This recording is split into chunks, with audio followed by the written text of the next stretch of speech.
Hello my dear friends, you're on the Military Summary channel, and today we will discuss the situation in Ukraine on the 19th of May of 2025. Today we have a lot of very interesting updates, so let's start. And first we're going to talk about Moscow, because the most important updates and details are coming from this area. As you know, a call between Trump and Putin is going to take place today. And this is going to be a very important call because today, according to information we have, the president of Russia and the president of Ukraine are going to decide and to make a final agreement regarding Ukraine and regarding a peaceful settlement of this conflict. But before this call happens, the Russians published several interesting articles and statements that were later republished by different media. Putin believes that Russian troops will be able to break through Ukraine's defenses by the end of the year and take full control of 4 regions. This is reported by Bloomberg, citing a person familiar with the Russian president's thinking. Russia is ready for protracted war if that is what it takes to achieve its goals, and is optimistic about the prospect of further US sanctions. Europe fears that Putin will not make any meaningful concessions to Trump during their call today. European leaders are trying to prevent the US president from rushing to make a deal. During a phone call with Trump on Friday, the Europeans and Zelensky tried to make it clear to Trump that Putin is pushing him along, and that US president risks looking like a loser if he makes a bad deal on Ukraine. So this is the information. This is something like a preconditions before this call between the president of Russia and president of the United States of America. As for the beginning of this video, the call have already started. So probably a few minutes ago or 10 minutes ago, this call started between Russian president and the president of the United States of America. But right now we still haven't received any results about these talks and about the results of these talks. So obviously this is very interesting. The Ukrainians and the United States of America, of course, they have their own positions regarding this situation. For example, today the Vice President, J.D. Vance, stated that Ukraine peace talks have reached a dead end. That's why Trump intends to hold talks with Putin, Vance noted. He also added that if Russia does not want to participate in this process, the US will have to say this is not our war anymore. According to his assessment, there are so many different obstacles to resolving the conflict that it is difficult to single out anything specific. The Ukraine office, the office of President Zelensky, also made key statements about the situation. Russia presented clear demands at Istanbul talks, so Zelensky and his team realized that Russia's demands are very clear. Officials from Zelensky's office have confirmed that during the Istanbul negotiations, Russia laid out a series of firm conditions for potential settlement. Among the key demands, full withdrawal of Ukrainian forces from the Donetsk, Lugansk, Zaporozhye and Kherson regions, including areas still under Kyiv's control, permanent neutral status, which is very important, complete abandonment of Western supplied weapons, and the most important about military facilities and military production on the territory of Ukraine itself. So lots of demands, and today Trump and Putin are going to make their final decision. But as for now, while these talks are taking place, the Russians continue their offensive operation. And for example, during the previous 24 hours, the Russians managed to improve their positions significantly. And the main progress of Russian offensive is coming from the along the N32 road, along N20 road. So this is the area we are talking about. As you can see, we have lots of icons from this area, and all these icons have flags, which means that the Russians, during the previous 24 hours, managed to improve their positions significantly. So let's start from the beginning and let's talk step by step, and let's discuss every single icon and what exactly the Russians are doing right now and what exactly the Russians managed to achieve during the previous 24 hours. And first, let's talk about the settlement of Novalenovka. This is the village we are talking about. As you can see, this village is surrounded with lots of trenches and strongholds. Very important position was taken by the Russians. And today, this information, first of all, was confirmed by the Telegram channel of the Minister of Defense of the Russian Federation. Today they stated that the Russians, as a result of intensive and bold actions of the group of forces center, managed to establish complete control over this village, the village of Novoolenovka.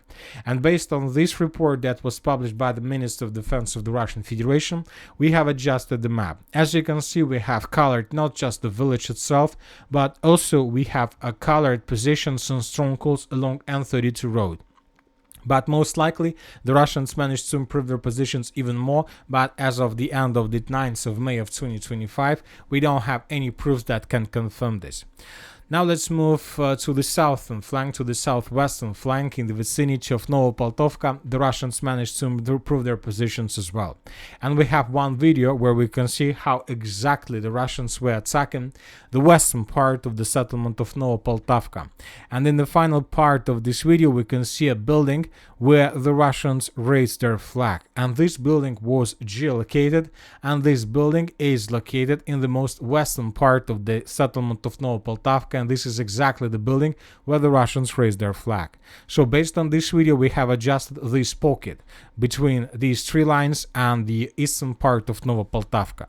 So telling the truth, we have no doubts that the Russians managed to secure the village itself completely, or probably there are some pockets of resistance from the Ukrainian side, but obviously tomorrow or the day after tomorrow, the Minister of Defense of the Russian Federation will confirm complete control over this village. By the way, when talking about different resources, for example, neutral mappers, for example, pro-Ukrainian mappers, and of course pro-Russian mappers reported today that the village of Novopoltovka was secured completely by the Russians.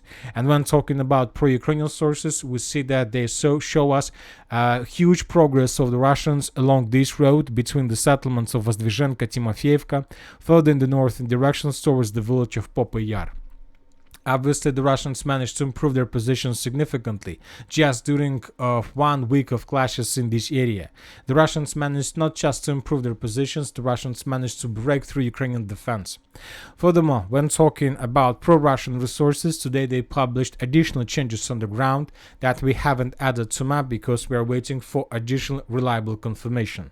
So when summarize everything that was published today by pro-Russian resources, by the end of the 19th of May of 2025, the Russians established complete control over everything that is already located inside of this red line. So obviously this is a very huge progress of the Russians. As for now, we are waiting for geolocations to confirm this, but something tells me that this information is correct and this is complete truth about the situation on the ground in this area.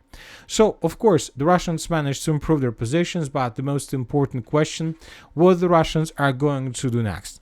And in order to understand the future of the battle for the Pokrovsk-Kostiantynivka arc, it's very good to move our focus a bit further in the northern direction. We have already discussed this topic during the previous videos, and to get better understanding, first we need to add one of the most important supply lines that goes between the settlement of Pokrovsk and, let's say, Kramatorsk agglomeration. So once again, this road goes from the city of Pokrovsk in the northern direction towards the village of Rodinskaya. Then this road goes further in the direction of Belitska. Then this road goes further in the direction of the settlement Dobropolye.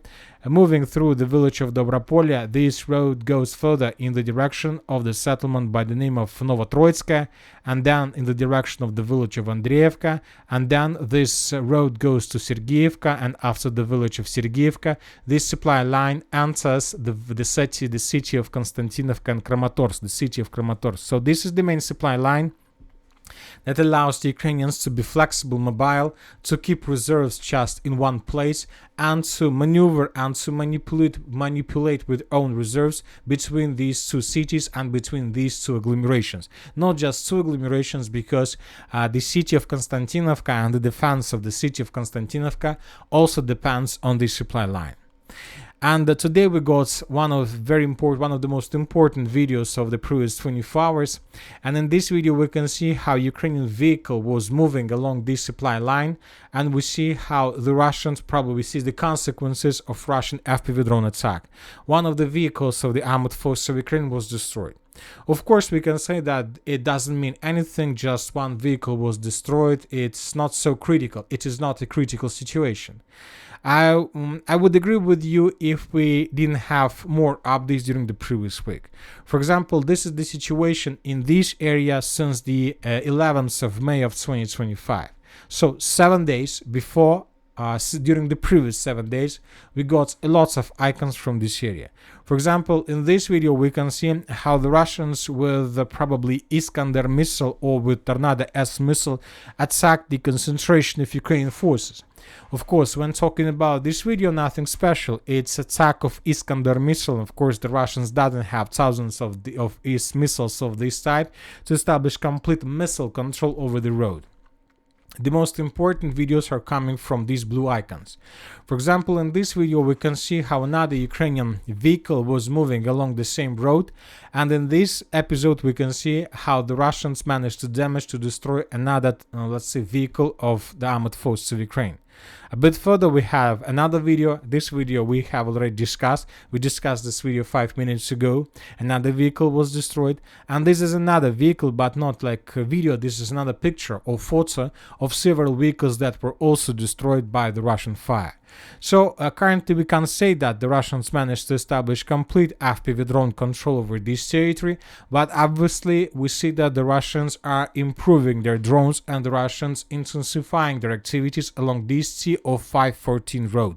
This is the most important road. Of course, it depends whether the Russians have thousands of drones of this type that can fly so far, let's say behind the line of combat contact, but we believe and we expect that the Russians indeed have so many drones to establish at least partial control over this territory. And during the next probably months of major battle along the Pokrovsk, Kostiantynivka, Kramatorsk, Arsk, we are going to receive more and more videos exactly from this area. So now becomes clear what exactly the Russians are going to do. For example, when talking about this area, the distance between edge Russian positions in this, let's say, along N32 road, let's say in the vicinity of Poltavka, and this road TO515, let's say in the western direction, is already less than 20 kilometers, so about 20 kilometers. When talking about the distance between this point and, let's say, TO514 road further in the northern direction or the northwestern direction, the distance in this case is around 28 kilometers. When talking about the Battle of Sudzha, we have a lot of experience and we have a lot of data to make several conclusions. And I'll remind you that, for example, the distance between this N07 road between the settlement of Yunakievka and, let's say, Russian positions in the area of Gordievka is 11 kilometers. So it's like 2 times less than the distance to this part, or 3 times less. But we see that the Russians, since the Battle of Sudzha, managed to improve their drones significantly, and the most important is that the Russians are moving and moving. And obviously, if the Russians during the next several months of clashes are able to establish complete control over the settlements of Novoekonomichno, Fedorovka, Novoteretska, Mayak, Shakhovo, Vladimirovka, and then further in the eastern direction, Rusin Yar and Yablunovka, Alexandra Shultina, so this is exactly what the Russians, for example, are attacking right now, then the Russians would be able to shorten the distance 2 times, which means that from these positions, from this foothold, the Russians will be able to dig in deeper between 3 agglomerations, the Pokrovsk agglomeration, the Kostiantynivka agglomeration, and the Kramatorsk agglomeration, and this will allow the Russians to cut this direction in several pieces. And obviously the Russians would handle with every single piece separately. And this is exactly what the Western countries, the United States of America, and Zelensky personally himself are afraid of most of all, because they understand that the Russians not just going to do this, they understand and then see that most likely the Russians are able to do this. And this is exactly what scares them most of all. They understand that the Russians are able. And if we return back to the statement and to the post that we discussed at the beginning of this video, Putin believes that by the end of this year, by the end of the 2025, the Russians are able to break through Ukrainian defense. Putin believes that Russian troops will be able to break through Ukrainian defense by the end of the year and take full control over 4 regions. So when talking about 4 regions, obviously it's not just Donetsk region, it's also Zaporozhye, it's also Kherson, and it's also Lugansk People Republic. So we see that the situation is very difficult. The Russians are trying to avoid the straight assaults of Kostiantynivka, Pokrovsk. As for now, they're trying to take as many as possible empty spaces between settlements with the purpose to semi-encircle and to create a very difficult configuration and very poor logistic for Ukrainians. Now let's continue and let's talk about the Kliban-Byksky pocket. We have several important updates from this area as well. According to information we have, for example, during the previous 24 hours, this information was confirmed by neutral mappers, by pro-Ukrainian mappers, and by very reliable pro-Russian mappers, that the Russians, as a result of offensive operation, managed to take under control the settlement of Ramanovka. So as you can see, we have adjusted the map. More precisely, we have added the contested area. As for now, we don't have enough of proofs to color this area in Russian favor, but we have first alarming signs that this is exactly what happened. So when talking about this configuration, we see that as of the end of the 19th of May of 2025, if this information with the village of Ramanovka and previous updates regarding this temporary deployment point and this stronghold, former Ukrainian stronghold, are correct and are true, this means that Ukrainians that are currently located in this pocket were caught and cordoned by the Russians without any chances for evacuation. So most likely the Ukrainians are no longer able to evacuate from this pocket if all these updates regarding the western and the eastern flanks are correct. And we expect that even if this information is not correct, we understand that this is exactly where are we moving to. So which means that Ukrainians most likely during the next several days will start making first attempts to evacuate themselves from this southern pocket. Otherwise they would be caught and cordoned without any chances for this evacuation. So we see that this line can collapse in any moment, and obviously on the shoulders of Ukrainian units the Russians could move further in the northern direction and answer the village of Alexandra Kalinovo from the south. At the same time, we continue receiving, or we start receiving, lots of updates from the city of Teresk. The Russians managed to secure the city almost completely. Obviously, the Russians are controlling the entire perimeter of the settlement, but according to information we have, there are still some pockets of resistance of the armored forces of Ukraine on the territory of the city. Those who still haven't managed to evacuate themselves from the settlement, they are encircled, they don't want to surrender, and they don't have any other option but to try to get as close as possible to the border of the settlement and to break through it. The Russians try to find these positions and to destroy them. In this video we can see one of the episodes. The Russians managed to discover a position of another group of Ukrainians that were blocked in the city and destroyed it. So we have very important video from this pocket. As you can see, we have adjusted the map in the northern part of the city based on this video that was published by the Ukrainians. In this video we can see how Ukrainians were attacking with FPV drone Russian soldier that was moving on the bike in the eastern direction. So Russian biker was moving from the city of Teresk in the direction of this stronghold. I'll remind you that this stronghold was colored by different mappers several days ago, and yesterday we got another geolocation from this part. So if we summarize and we improve updates for today's, we see that there are two icons on the left and on the right side of this company stronghold, and we have report that this stronghold was taken by the Russians. So based on these three updates, we have adjusted the map and we have colored this territory completely under Russian control. So we see once again that the situation around the city of Teresk, the perimeter has been stabilized by the Russians by the end of the 19th of May, which means that the Russians are about to begin offensive in these fields and to get as close as possible to the city of Kostiantynivka from the southeast. Furthermore, the Russians continue clashes for the fields along Seversky Donetsk-Donbass canal. Today, according to different sources, the Russians managed to take under control this stronghold along this tree line, and the Russians managed to get a bit closer to the northern Deliivka. As for the city of Chasiv during the first 24 hours, we haven't received anything special, just regular activities. The Russians are bombing and attacking Ukrainian positions. There are hundreds of Russian drones that are flying above this area. The Ukrainians are trying to slow down the Russians for as long as possible because they understand if they lose the city of Chasiv completely, most likely they're going to lose the city of Kostiantynivka even before the Russians are able to take this pocket under complete control. So now let's move further. Let's discuss other directions. We have updates from the Novopavlovka area. Today the Russians managed to improve their positions, as you can see, and according to several mappers, the Russians managed to take under complete control this company stronghold between the villages of Moravka and Novonikolaevka. So we expect that during the next several days the Russians will try to answer both villages and to dig in deeper. But the problem is that the situation is not so easy and not so simple for the Russians. The thing is that during the previous week the Ukrainians destroyed almost every single stronghold in this area because the Ukrainians realized that they have no chances to hold these positions for too long.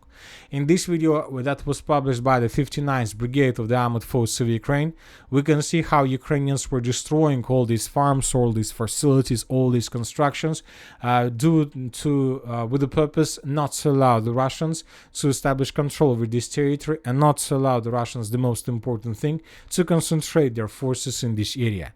Now the Russians need to understand where exactly are they planning to concentrate forces, because I believe that almost every single building in this area was destroyed. The Ukrainians have already abandoned their positions. The Ukrainians tried to hold this stronghold. The Ukrainians left this side of the river of Salona, and now the Ukrainians are trying to concentrate themselves on the northern part of the river of Salona with the purpose not to allow the Russians to move there further.